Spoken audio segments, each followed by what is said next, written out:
John finally gets an order, but he's nowhere to be found.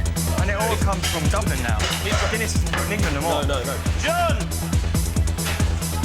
Is there anybody here called John? Yes, chef. You get on your section, please. Yes, chef.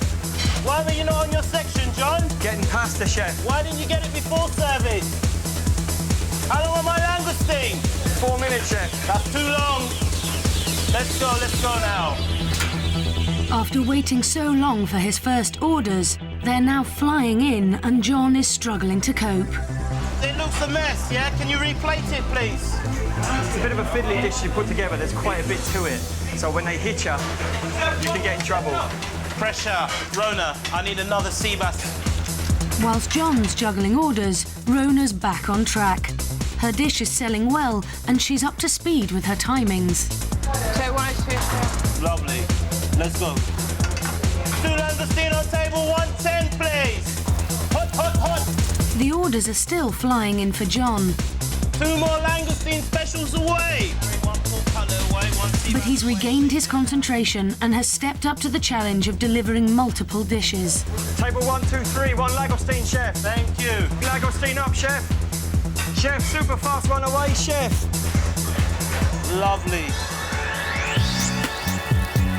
Service is coming to an end, and Gary's now also doing well.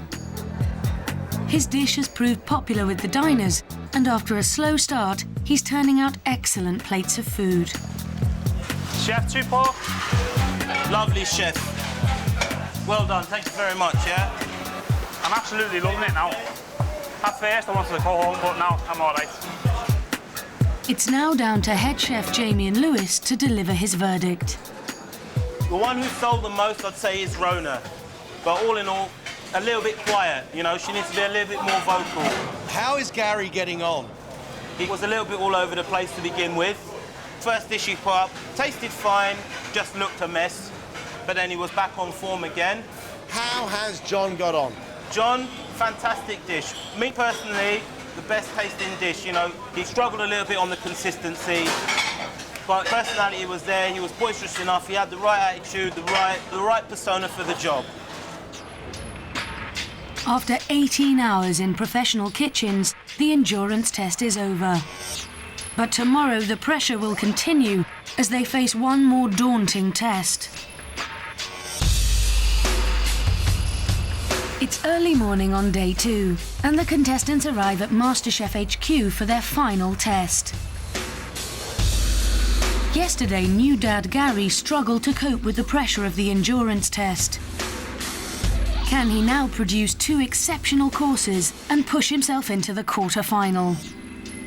I'm confident about my menu because I've practiced it that much that, nothing should go wrong. And after a shaky start, classic cook John proved he was a natural in the kitchen. But he now needs to show he can cook 2 consistently good dishes. We don't get another shot. You have to really push the boat out and test the boundaries. And that's what I'm doing today. Lawyer Rona worked well in the kitchens. But can she keep going and walk away the winner? I want to go through so much. This time I've got my eye on the end game completely.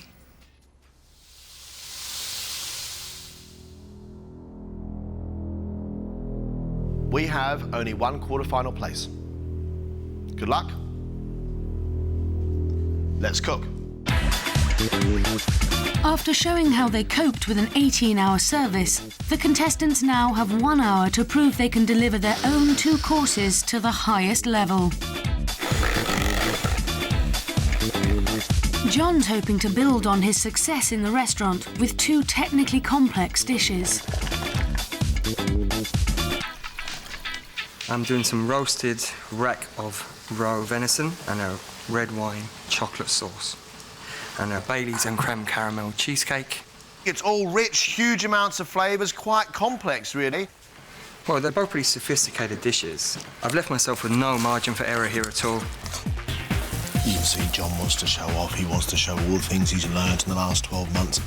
There's so much going on, those balance of flavours, that sauce is so important. Well, I know one thing is I'm taking his cheesecake home. Rona wants to showcase her skills with some seasonal recipes. I'm doing mackerel and potatoes with a beetroot and horseradish sauce, and then a raspberry and ginger sort of millefeuille type thing with cream. Millefeuille means 1,000 layers. There won't be quite that many. At its best, what does this say about Rona the cook? That hopefully I can, you know, be given nice ingredients and what should be a nice idea, and hopefully bring it together into something that does justice to the ingredients. The millefeuille, it has to be beautifully elegant for it to work because it is so simple. Rona is doing food I want to eat, but is she showing enough skill? You've got 15 minutes left. Gary's banking on some tried and tested favourites to win over the judges. For my main course, I'm doing sea bass on crushed potatoes with a mussel sauce, and for Greg, for dessert, I'm doing a ginger cake. See, you might be cooking your ginger cake for Greg, but my favourite thing in the world is ginger cake. No one really comes in and does cakes like the ones I watched last year, and that, so I thought, why not do a cake? So your ginger cake's going to be sticky on the outside and warm and delicious. Is it going to be like that? Yeah, I hope so, yeah. Nothing wrong with Gary's menu, nothing at all. I don't think anybody in this room will out-flavour him, but will they out-skill him? You've only got 1 minute, guys.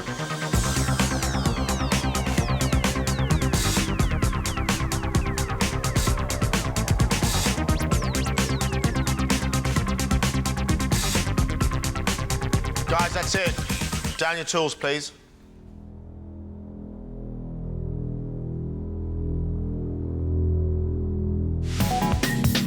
Will John pull off his technically difficult dishes? He's made roasted rack of venison with a red wine and chocolate sauce, and a Bailey's creme caramel cheesecake.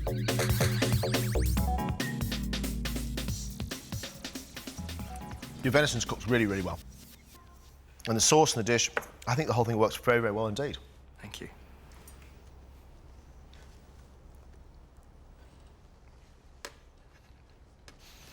For me, that sauce lingers a little bit too long on the palate, a little bit too long. Let's move on to your dessert.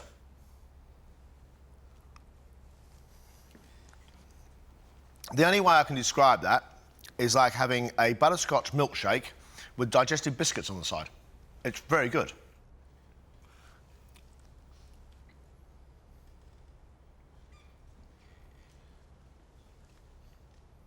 Again, the same way as I feel about the sauce, is I think some of those divine flavours should come in as a hint. I know when I feel a pudding is too much because I feel like I want to reach for a glass of water. Lawyer Rona is hoping to prove her ability with a starter of smoked mackerel and mackerel mousse with beetroot horseradish sauce, followed by a raspberry and ginger millefeuille. I really like the smoked mackerel pâté and the beetroot sauce and the fillet of mackerel and the potatoes. But I'm going to question the idea of the whole combination as one.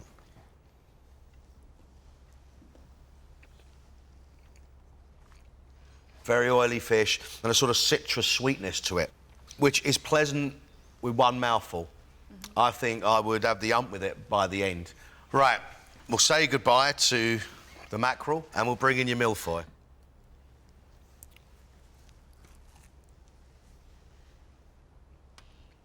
I think some lovely ideas. I think there's some very, very nice ideas, but it's not quite. It's not happening for me. Okay.